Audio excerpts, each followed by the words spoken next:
A partir de agora, a Rádio T apresenta Ponto de Vista, com João Barbiero. Senhoras e senhores, estamos começando o Ponto de Vista de hoje, conversando com o estado do Paraná e também com todas as divisas aí no Mato Grosso e também em São Paulo. Hoje nós estamos recebendo, sabe aquela coisa na época do Covid, virou uma coisa assim, o presencial se distanciou, né? A gente tinha que ficar...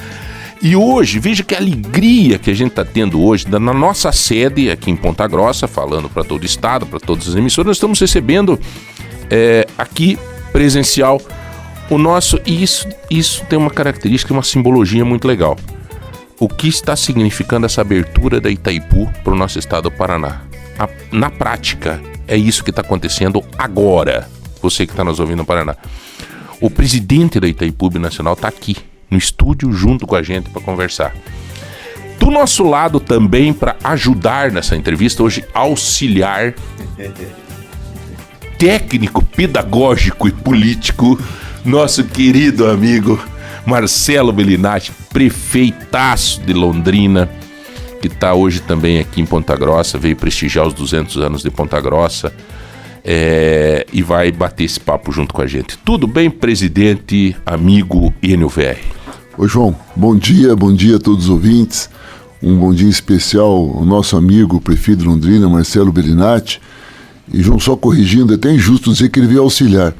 Eu vi as pesquisas, ele deve ser o prefeito melhor avaliado do estado.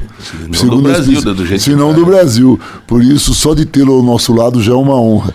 E dizer para você que é um grande prazer visitar Ponta Grossa nesse período de eventos dos 200 anos, mas também nesse grande evento que foi o evento de ontem à noite. Né? O Você tem viajado bastante, né, Enio? Tenho sim. Eu tenho uma tarefa que o presidente Lula me deu, que é ampliar o papel de Itaipu. A Itaipu é uma empresa pública, consequentemente, ela tem que prestar contas à sociedade do Brasil, mas em especial do Paraná. Foi por isso que a gente fez esse novo estudo técnico e hoje a Itaipu atende todo o estado do Paraná, são 399 municípios, e atende o parte sul do estado do Mato Grosso do Sul. É uma região que chama Cone Sul, uma associação de municípios, são 35 municípios. Então hoje a Itaipu, que antes tinha como território 54 municípios, hoje o seu território é composto de 434 municípios. E o nosso papel é mostrar a essa população, em torno de 11 milhões de habitantes, o que é Itaipu, quem foi que pagou essa conta, porque foi o povo que pagou essa empresa que hoje é quitada, e o que é que Itaipu pode devolver para essa população na forma de investimentos. Meu prefeito Bellinati, tudo certo? Que bom estar recebendo o nosso presidente hoje aqui, hein, Bellinati? Bom dia, João, bom dia, Enio, VR, presidente de Itaipu. Cumprimentar e parabenizar pelo programa, né? Cumprimentar toda a equipe da Rádio T.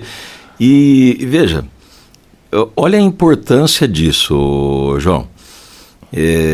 A Itaipu é uma das maiores usinas hidrelétricas, né, do mundo, né, construída há muitos anos, e durante toda a sua vida, a Itaipu sempre fez investimentos nos municípios lindeiros ali ao lago do Itaipu. Ou seja, aqueles municípios são do lado de Itaipu.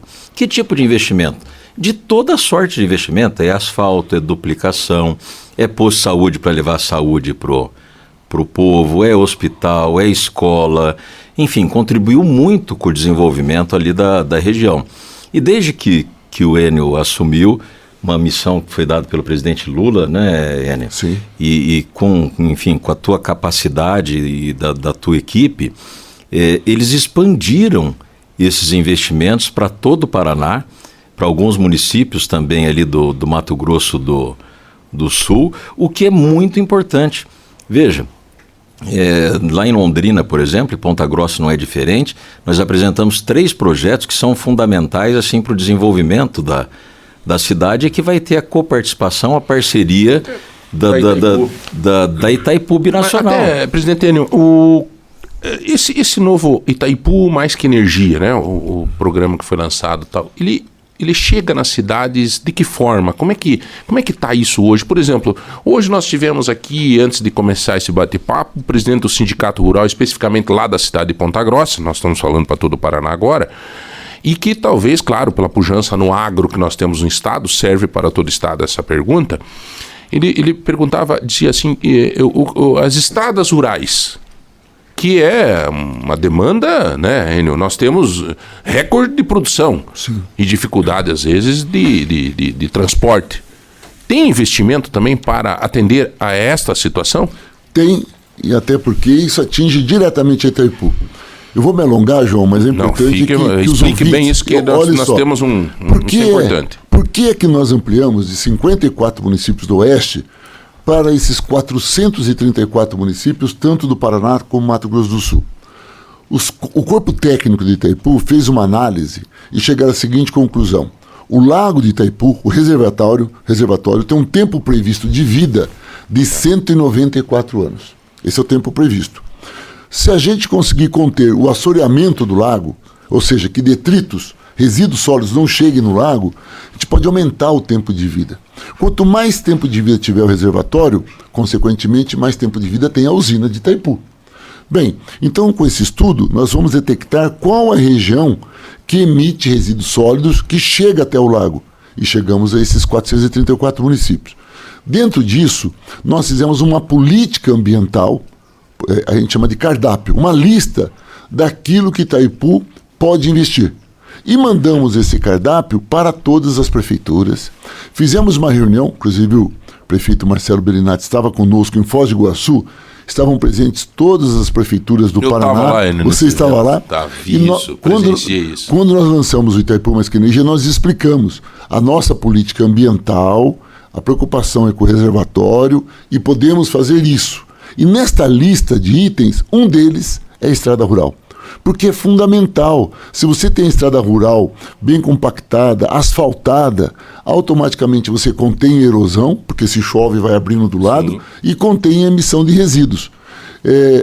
O prazo para a entrega desses projetos, nós preparamos os prefeitos, até vou retomar. Fizemos um encontro com todas as prefeituras. Perfeito. Pegamos nossos técnicos e mandamos nossos técnicos para as 19 associações de municípios do Paraná, reunir-se com os técnicos das respectivas prefeituras. Então, explicando como faz, tudo mais. E demos o prazo até 30 de setembro, portanto, amanhã.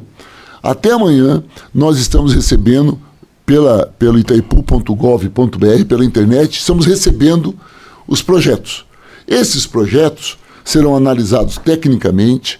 Se aprovados tecnicamente, eles serão repassados para a Caixa Econômica Federal. Quando for para a Caixa Econômica Federal, a gente abre com o CNPJ da cidade uma conta e já deposita o dinheiro na hora. E aí, a Caixa Econômica vai falar com a Prefeitura, pedir os projetos, a Caixa Econômica vai fiscalizar a execução dos projetos e vai pagando conforme a execução. Quer dizer, aquilo que eu lembro lá no dia que a Gleice pediu isso para a Caixa, né? No dia do lançamento que nós estamos falando aqui, eu lembro que a Gleice pediu que tivesse agilidade, né? Porque eu percebo que, além da dificuldade da apresentação de projeto por parte das prefeituras, às vezes também tem aquelas exigências muito exageradas que faz com que as coisas não avancem, né? Tem. Isso não é isso está totalmente solucionado. Está. Será muito rápido. E tem um detalhe, eu vou falar para vocês, os prefeitos e prefeitas que estão me ouvindo vão concordar comigo. Às vezes, a Caixa, ela devolve um documento, aí quando você manda esse documento, o outro já venceu. Sim. É porque normalmente o governo federal não mandou o recurso para a Caixa e ela fica criando dificuldade até chegar o dinheiro. Certo. Notem que na minha explicação eu inverti. Nós, quando aprovamos o projeto, já depositamos o dinheiro na conta da prefeitura, da Caixa, no CNPJ da prefeitura. A Caixa, conforme for sendo executado, ela imediatamente paga. Portanto, a presença da Caixa, ela vai tornar ainda mais rápida a execução do que se fosse feita só pela Itaipu.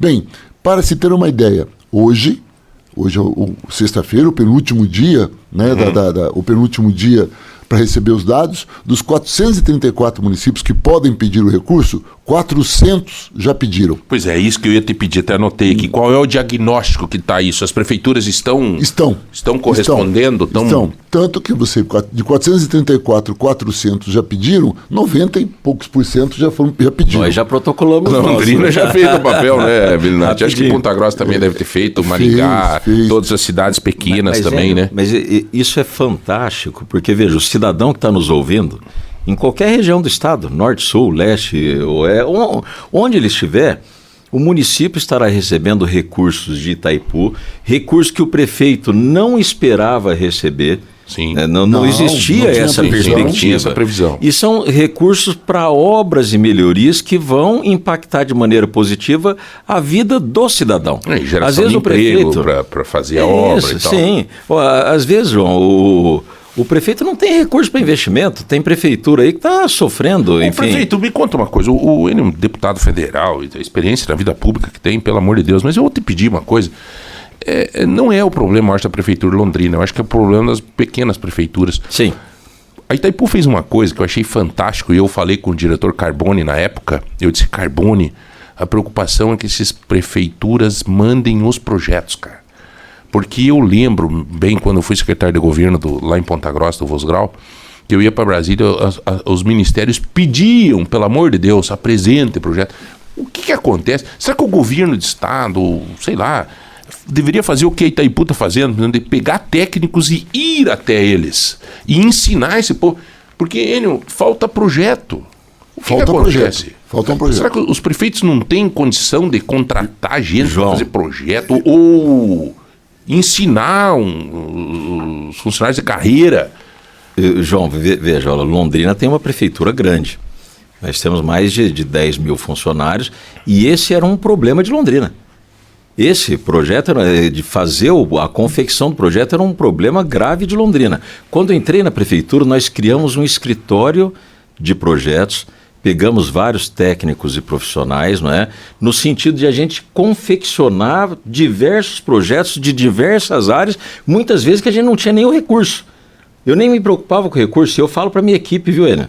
Falo, olha, vamos fazer o projeto que o recurso a gente consegue. Agora, tem prefeituras, eu já visitei prefeitura, Enio, que o prefeito falou para mim, Marcelo, eu não tenho nem procurador-geral aqui.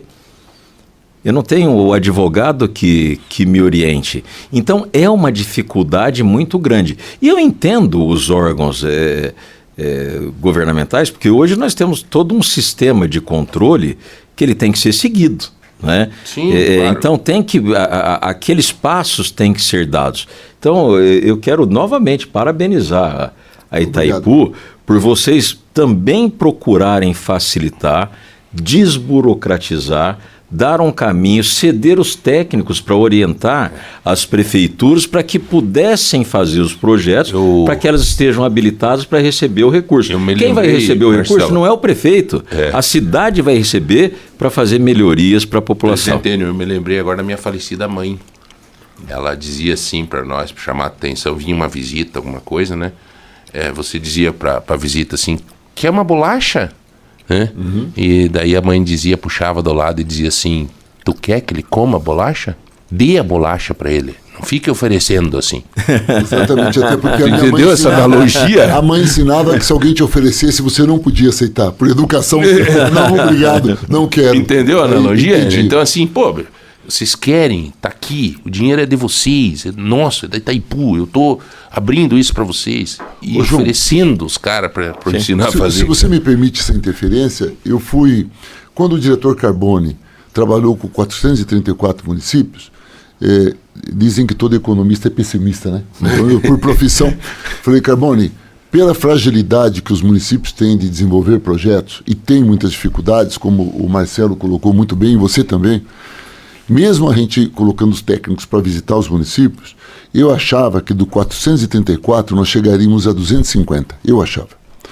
O Carbone, ele achava não. Ele achava que nós íamos passar de 350. Porque mesmo ele sendo otimista, ele também com a experiência que ele tem acumulada, ele também sabia das dificuldades que os municípios têm.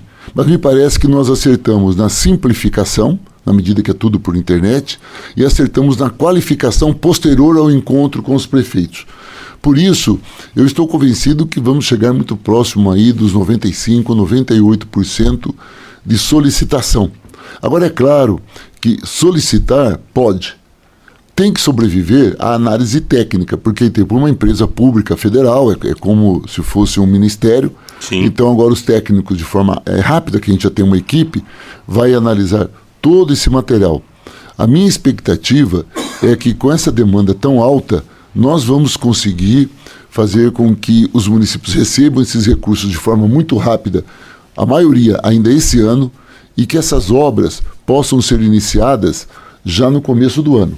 A pergunta é, eu estava falando um pouco desse cardápio, qual foi o maior pedido? O que é que pediram mais, prefeito? Estrada Rural. Estrada Rural. Foi o que mais pediram, o que para nós é muito bom. Sim. Para nós é bom porque isso, além de... Veja só, olhando sobre a ótica do diretor-geral da Itaipu, contém emissão de resíduo. Sim. Mas sobre a lógica da economia, contém erosão, isso para as prefeituras é fantástico, e para o proprietário rural também contém erosão. Segundo, escoa melhor a produção local, porque normalmente no Paraná a característica é de pequenas propriedades, isso em Maringá, Londrina, Cascavel, no oeste então, onde estão situadas as maiores cooperativas do estado, é tudo pequena propriedade. Então, sim, você melhora o escoamento da produção para ir até a cooperativa e, principalmente, melhorando o escoamento da produção, você melhora a renda do pequeno produtor. Então, sim, tem um efeito ambiental, que é o nosso objetivo, tem um efeito social gigante e econômico. Sim. Qual que é o segundo mais pedido? Olha só que interessante. Placas fotovoltaicas, que era uma coisa que nós queríamos muito. Por que nós queríamos? Porque, pensa bem, você pega uma pequena cidade, se você com 500 mil reais que a gente repassa para o município, que é muito dinheiro para o município, ele consegue colocar placas fotovoltaicas e o que é prédio público municipal, ele não gasta mais com energia elétrica. Esse dinheiro, que não é pouco, que ele não gasta com energia elétrica, ele pode investir na cidade. Imagina. Em outras políticas públicas. Então, o segundo pedido maior do que nós oferecemos à população foram as placas fotovoltaicas. Energia solar, traduzindo, né? Sim, energia sim, solar. Sim. E um terceiro que nós estamos, que foi dos pedidos, e nós achamos importante, aí voltando para a área urbana, são as unidades de valorização de resíduos. São as cooperativas de reciclagem. Certo. Um grande número também. A cidade de Curitiba entrou com um pedido de 6, 7, porque na medida que as cidades conseguem reciclar o seu lixo, esse lixo sendo reciclado, ele vira mercadoria, vira luxo, matéria-prima, dá emprego, dá muito emprego, e também esse lixo não vai para o reservatório. Então, todo esse receituário que nós entregamos são todos produtos que foram bem aceitos pelos gestores públicos, pelos prefeitos e prefeitas, mas vão resultar de forma muito rápida numa melhoria da renda da população, de forma direta ou da forma indireta. E vou dar só um exemplo que... Eu sou de Maringá, né? O Marcelo, aqui de Londrina, nós estamos hoje conversando aqui com o Paraná de Ponta Grossa. Então, nossas 3 cidades, João, não têm toda essa experiência que o oeste do Paraná tem. Quem trabalha numa cooperativa de reciclagem, na região, ao redor de Itaipu, esses 54 municípios, já que são muitos anos de experiência, não ganha menos de R$ 3.500 por mês. Enquanto em nossas cidades, para ganhar um salário mínimo no resíduo é a maior dificuldade, não é, prefeito? Sim, então, por quê? Porque a Itaipu, além de ela oferecer o barracão, a prensa, o caminhão, e também todo o processo de reciclagem, ela dá toda a educação ambiental, que ela prepara o pessoal para isso, dá assessoria e acompanha a evolução. Os técnicos vão lá visitar, então tem todo um processo. Sim. Não é aquela coisa, né, Enio, pegar lá o Solta pessoal, lá. pegar lá como, né, eu, quando fui secretário de Ação Social em Ponta Grossa, né, vai lá no dito, chamava-se o lixão, né, pegava aquele povo, reunia num galpão, e tal, e tocava, dava os carrinhos para tirar, pagava aluguel, mas não tinha esse... Agora, veja como é que é interessante, prefeito Beninati, é uma história de trabalho feita lá na região, que agora teremos oportunidade, quem sabe, num curto prazo, sim, daqui um ano e pouco, a gente está conversando aqui novamente, e nós estarmos comemorando isso pelo estado do Paraná, dizendo a nossa cooperativa de reciclagem hoje, o pessoal está tirando 3 contos e pouco por mês, né? Porque hoje não tem, as cooperativas não sobrevivem, elas começam e param, e né, toda essa confusão. Na área social, Enio, eu lembro até uma vez, na vontade de ajudar, né, até pela amizade que a gente tem, e por esse governo, saber que esse governo tem uma mais aflorada a sensibilidade para o social, eu lembro que até, inclusive, na época eu mandei para você, nem sabia que estava sendo feito esse Itaipu Mais Que Energia, né? Dos hospitais filantrópicos, né? Lá em Londrina, prefeito Bellinati, eu não sei como é que está a vida, a saúde dos hospitais filantrópicos, né? Mas lá em Ponta Grossa eu conheço, estão todos com muita dificuldade. E eu acho que isso é o Paraná inteiro. E eu disse na época, né? A ideia, de repente, de colocar essas placas fotovoltaicas nos hospitais filantrópicos, ou em lotes que eles têm, ou nos próprios estacionamentos, às vezes, dos hospitais, para poder ajudar eles, porque eles têm dificuldade até pagar luz, né? A conta de luz de um hospital é cara. É cara, então esse como projeto médico, eu sei pode bem disso, chegar, pode chegar nesses hospitais ou alguma coisa assim, Enio? Pode. Nós tivemos uma reunião com a Federação das Santas Casas já, que eles apresentaram um projeto, só que como são projetos de valores bem mais vultuosos, nós tiramos do Itaipu Mais Que Energia, que é voltado aos municípios, e criamos um projeto próprio para tentar contribuir com os hospitais filantrópicos. Me parece que nós já temos em torno de 10 hospitais com seus projetos aprovados, dentro daquilo que você sugeriu, João. Aqui do Paraná? Do Paraná. Olha que coisa fantástica. Então, notícia boa. Atenção, nosso Hospital Bom Jesus lá de Ponta Grossa. Santa Casa de Londrina, Hospital Evangélico de Londrina. Atenção, pessoal de Castro. Atenção, muita atenção, mas nós, então, dentro do nosso limite orçamentário, nós pegamos o seguinte. Eu acho até que vou voltar um pouco para explicar para a população o seguinte. Por que Itaipu consegue fazer isso hoje? É claro que é uma decisão política do presidente Lula de entender que quem pagou Itaipu foi todo o povo brasileiro. Itaipu está quitada, gente. Olha, vocês estão nos ouvindo, dia 28 de fevereiro desse ano, a Itaipu pagou a sua última prestação. Isso é igual pagar a casa própria, é um alívio. Eu já paguei a minha casa popular, é um alívio, né? Então Itaipu não deve nada. Ao mesmo tempo, nas negociações com o Paraguai, quando acertamos a tarifa para o ano de 2023, nós acertamos um valor, porque o Paraguai tem 50% de Itaipu, ele é sócio, então tem que ser tudo negociado. Nos permitiu, com o fim da dívida e com a negociação da tarifa, primeiro, nós baixamos a tarifa de Itaipu em 20%. Caiu bem, porque não tem mais a prestação. Sim. Mas mesmo assim sobrou a gordurinha. Uma gordurinha do tamanho de Itaipu, né? Ela é grande, então o que é pequeno para Itaipu, para os municípios ajuda. Sim. Então nós criamos várias políticas. Uma política é para os municípios, Itaipu Mais Que Energia. A outra política para as universidades. Então nós lançamos um trabalho de bolsa de estudo para graduação, mestrado e doutorado para pesquisas voltadas à questão ambiental e social, ou seja, de interesse da Itaipu, mas que ajudam todos aí. Nós estamos falando de mais de 15 mil bolsas que devem ser oferecidos para as universidades públicas do estado do Paraná e dos 35 municípios do Mato Grosso do Sul. No caso, a Universidade Estadual do Mato Grosso do Sul, a UENS, que fica naquela região, e mais as 17 que nós temos aqui no estado. Bem, isso é uma coisa. Também montamos uma política voltada para a agricultura familiar. Até 2030, os municípios terão que comprar produtos orgânicos para servir nas escolas. Isso tem um programa nacional chamado PENAI, que é um programa que ajuda financeiramente, não resolve, mas ajuda financeiramente as prefeituras a comprar da agricultura familiar produtos para servir na escola, nas creches, nos hospitais públicos. Londrina já é 100% da merenda oriunda da agricultura familiar. Quando eu entrei na prefeitura, existia ali a pretensão de 30%, eu fiz um decreto, 100% da merenda nossa é comprada da agricultura familiar, e isso é fantástico que o Enio está falando. Por quê? Porque você estimula o agricultor, você estimula o pequeno agricultor, você movimenta a economia, porque nós estamos falando de milhões de reais. Milhões de reais, que chega lá no pequeno produtor. E como é que você faz para comprar esse? Eles são a licitação, por exemplo, para compra. Aí, veja, além de movimentar a economia, chegar lá na mão do pequeno produtor rural, a gente tem a garantia, a certeza de estar levando produto de qualidade, produto orgânico para as nossas crianças. Como é que faz? Cooperativas.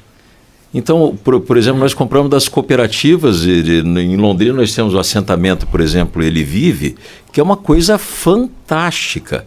Eles têm lá agroindústria, é uma coisa maravilhosa. A gente compra de todas as pequenas cooperativas do Paraná vinculadas à agricultura familiar. Vamos para um rápido intervalo e voltamos já já. Você está ouvindo Ponto de Vista com João Barbiero.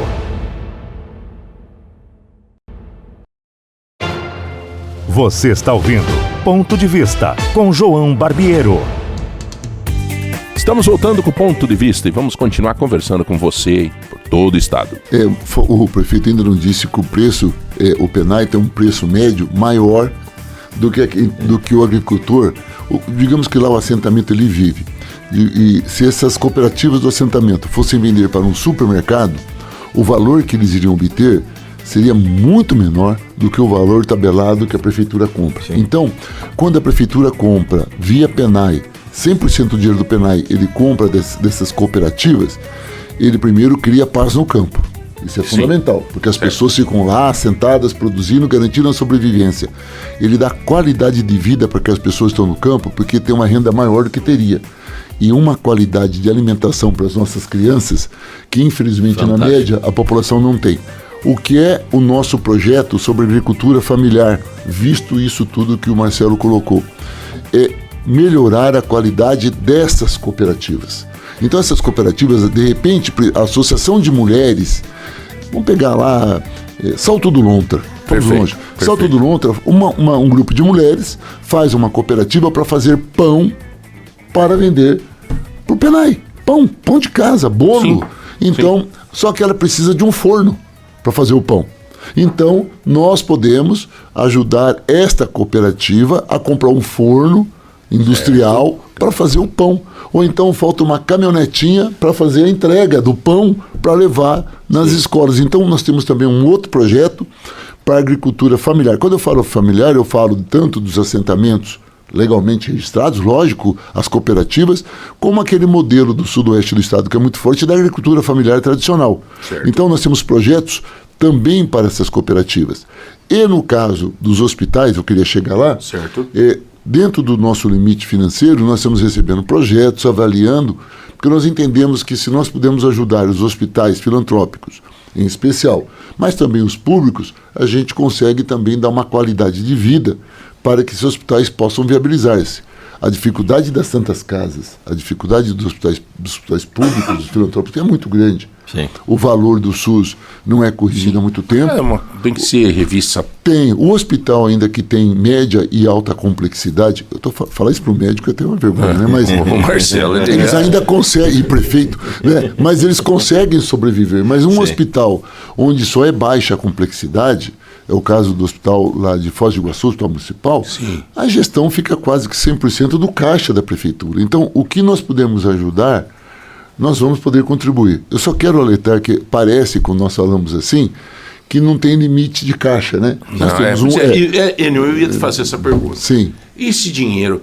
Por que não existia esse dinheiro até antes? Então, quer dizer, de um passe de mágica, de uma hora para outra, a Itaipu conseguiu...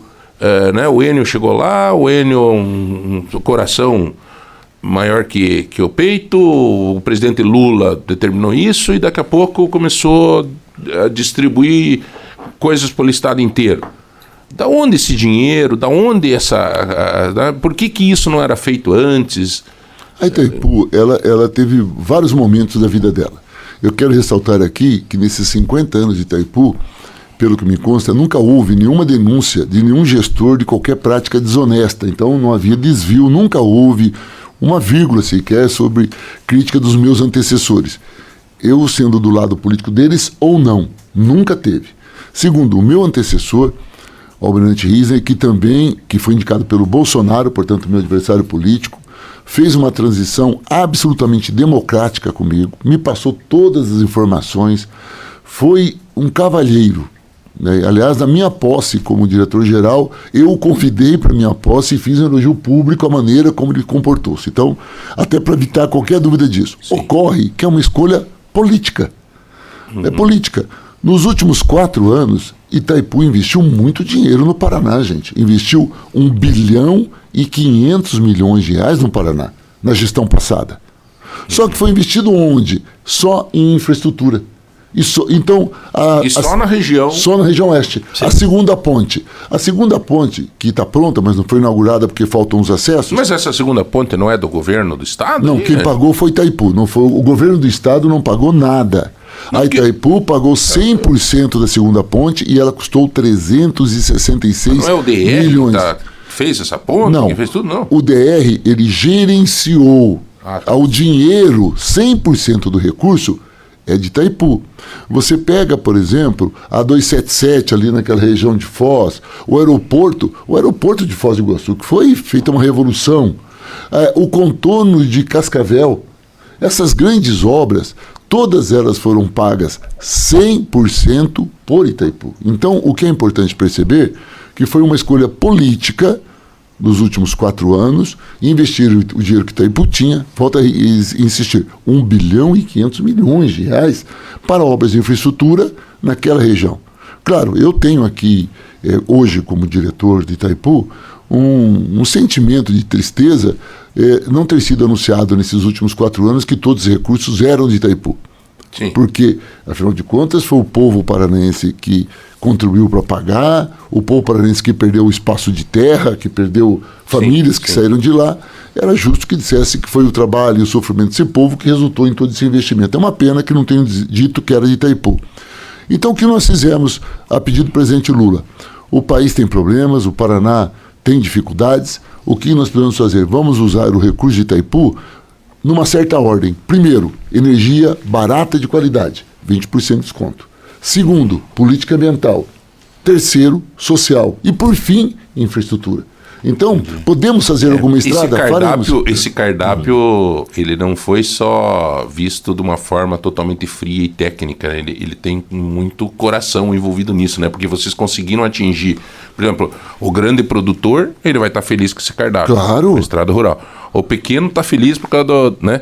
O social está... Quer dizer, vocês fizeram doutor Marcelo Bernatti Médico, foi feita uma clínica geral aí, né? Sim.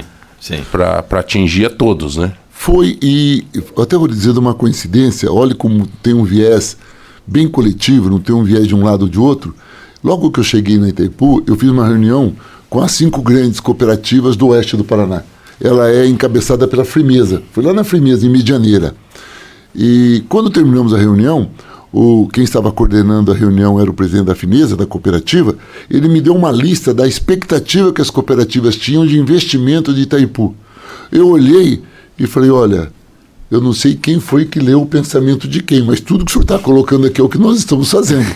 Porque as próprias cooperativas precisavam das estradas rurais asfaltadas, precisavam dos investimentos em energia fotovoltaica, ou seja, o que eles pediram ali foi uma coincidência. Isso prova que a nossa leitura de realidade é muito próxima das cooperativas, do setor produtivo e também do pequeno produtor e, lógico, daqueles que precisam de renda nas cidades. Essa soma resultou no que é hoje a Itaipu Mais Que Energia. O recurso sempre teve.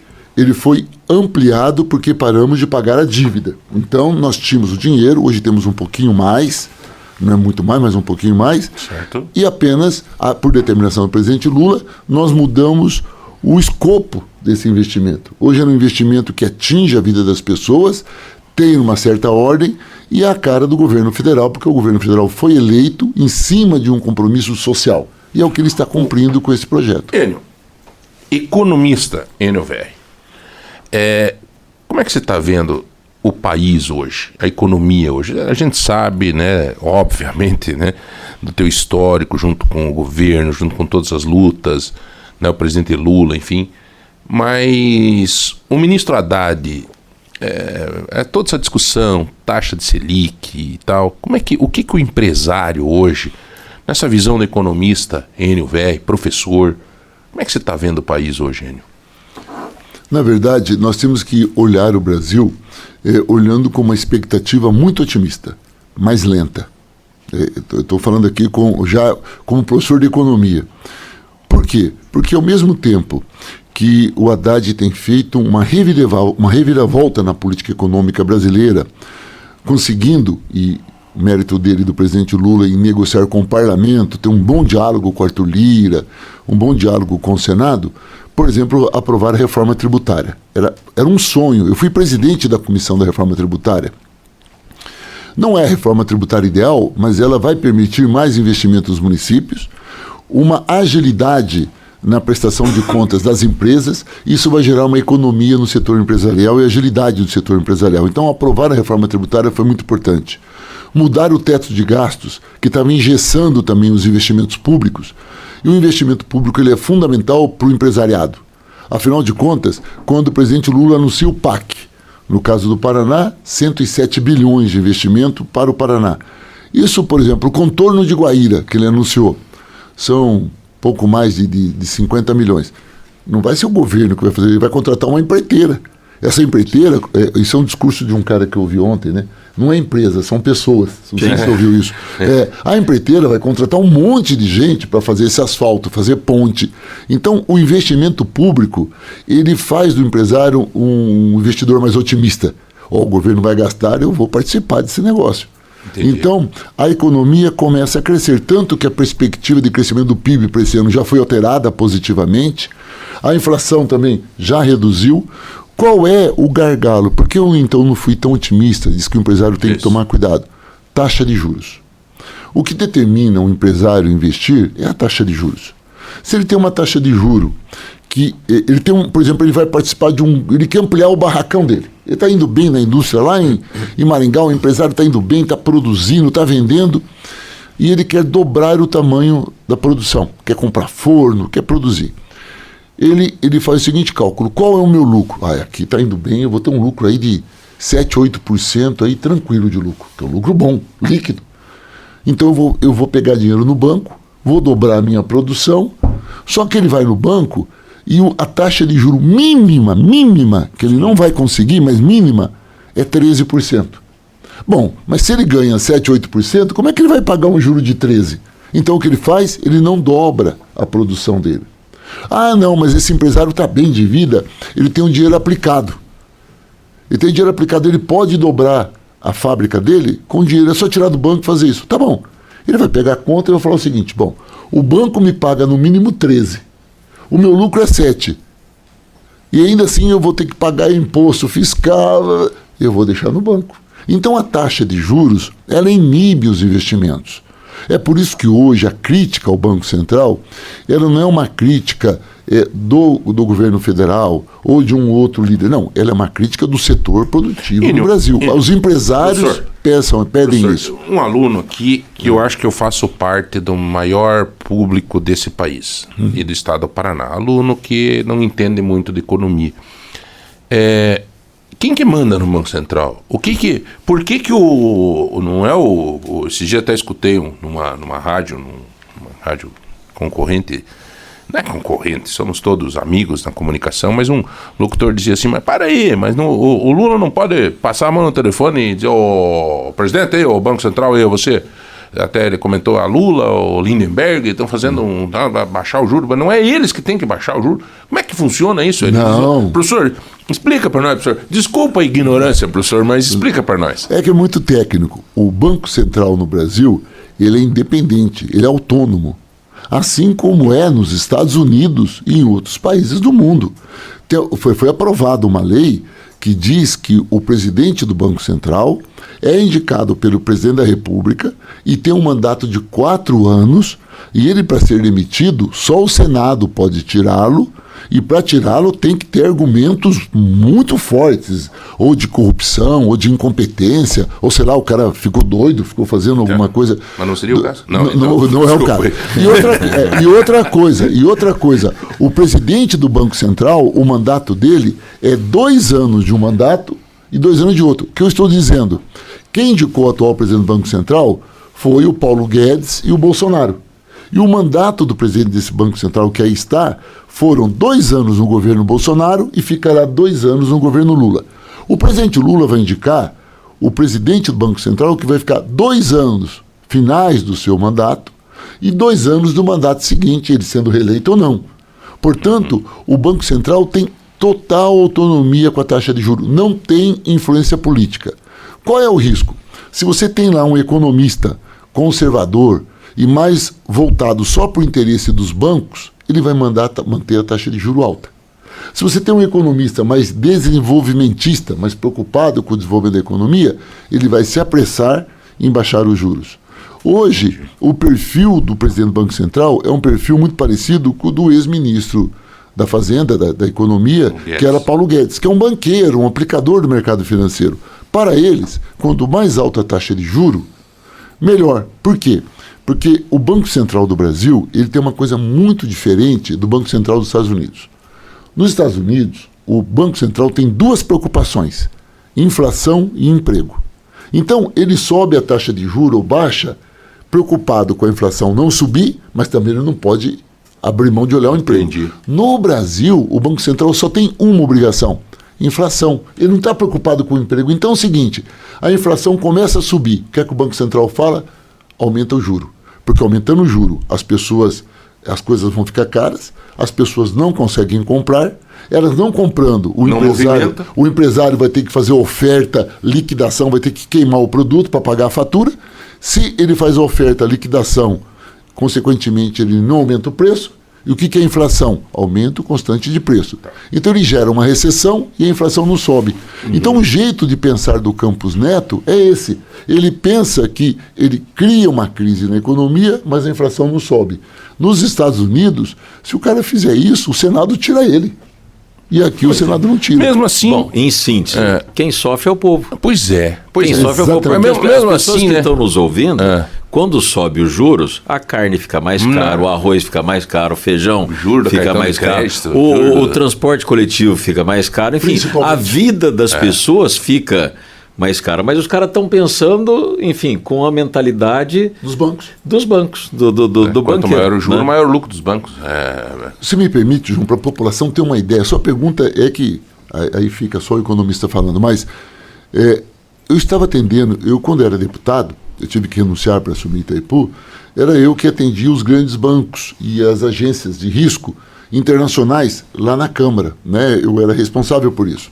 E uma vez atendendo o responsável de um grande banco, não vou dizer o nome, e eu comecei a fazer uma avaliação dos primeiros 3 meses do presidente Lula. Eu ainda não tinha assumido Itaipu, e esse banqueiro falou assim para mim, em inglês, lógico, que ele estava muito preocupado, que pelos dados ele estava notando que o desemprego estava reduzindo lentamente no Brasil. Isso era ruim, porque à medida que reduzisse o desemprego, o salário poderia começar a subir. E isso aumentaria o consumo e podia voltar à inflação. Aí eu disse a ele, né, eu falei, eu quero dizer ao senhor que isso é sobre o seu ponto de vista, como é o nome do nosso programa, né? Sobre o meu ponto de vista, está ótimo. Eu quero mais é que o desemprego diminua e que as pessoas ganhem bem.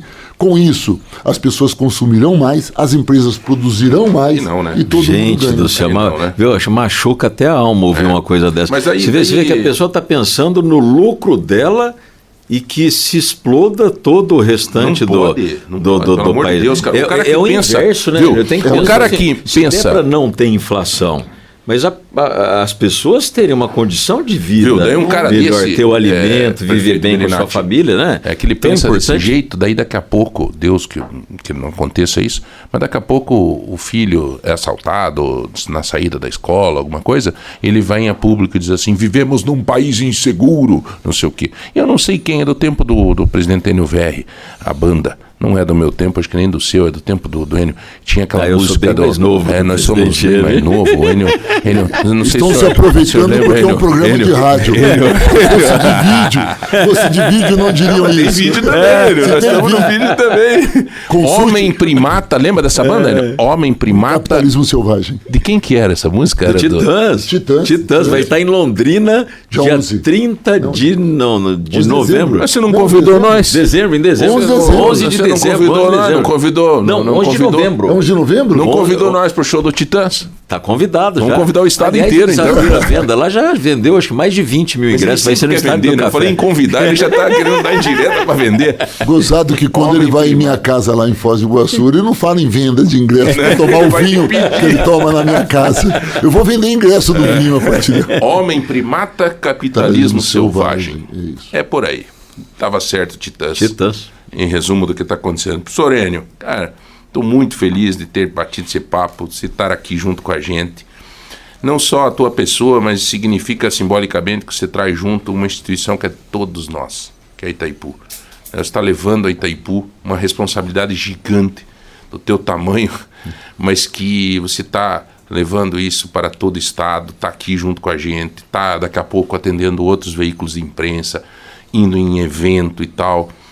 É muito legal isso, Enio. Obrigado de coração, né, de estar aqui em nome do Márcio Martins, da Rede T, de todos os nossos funcionários, né, porque você não está falando com a Rede T, você está falando com o Estado, né, e a gente fica feliz por essa oportunidade. O Belinati, nosso amigo já faz parte aqui, já teve algumas vezes conosco, né, Sim. meu particular amigo. Enio, o Belinati veio no lançamento do meu livro, escreveu um livro, vou te dar de presente um livro, eu tenho um título assim: Morri pela metade, renasci por inteiro. Até está nas livrarias Curitiba. E eu fiz esse vídeo não para vender, fiz esse vídeo para contar uma passagem da minha vida. De repente começou a vender porque que mal tem, né? As pessoas gostaram porque ele é escrito diz assim, um capítulo do livro diz assim: na hora da coxa e sobrecoxa, todo mundo é amigo. Na hora do pé e do pescoço, fica somente você e a galinha. E amigos é isso. É estarmos juntos todos os momentos. No momento da derrota, nós estávamos aí, né, junto, do sofrimento, das críticas, tá? E no momento da glória também.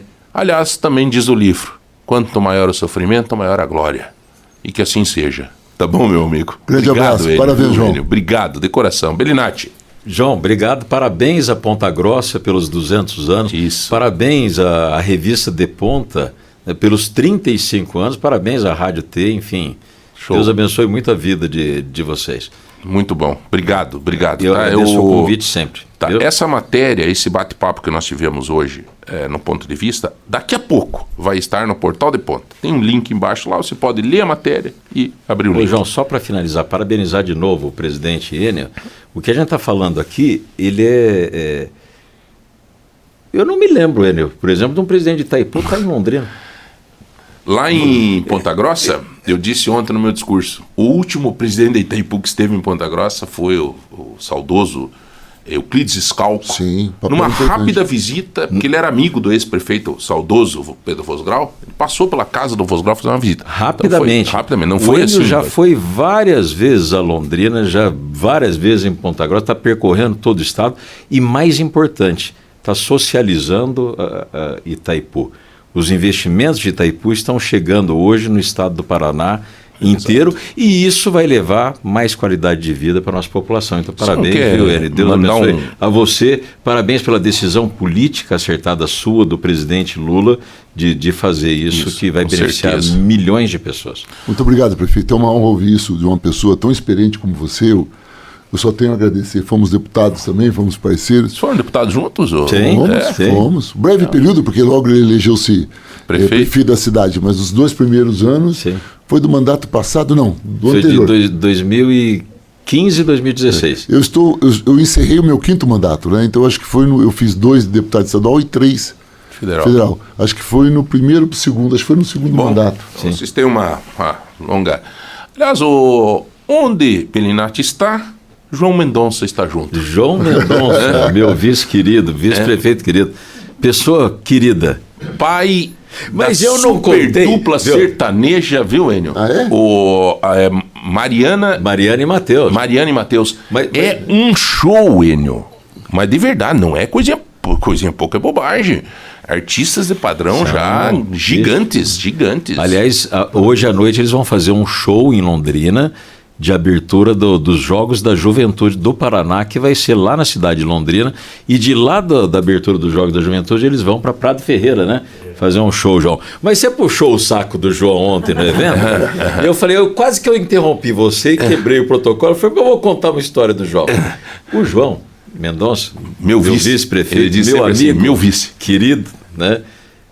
Um dia eu fui fazer uns exames, um check-up de saúde, né?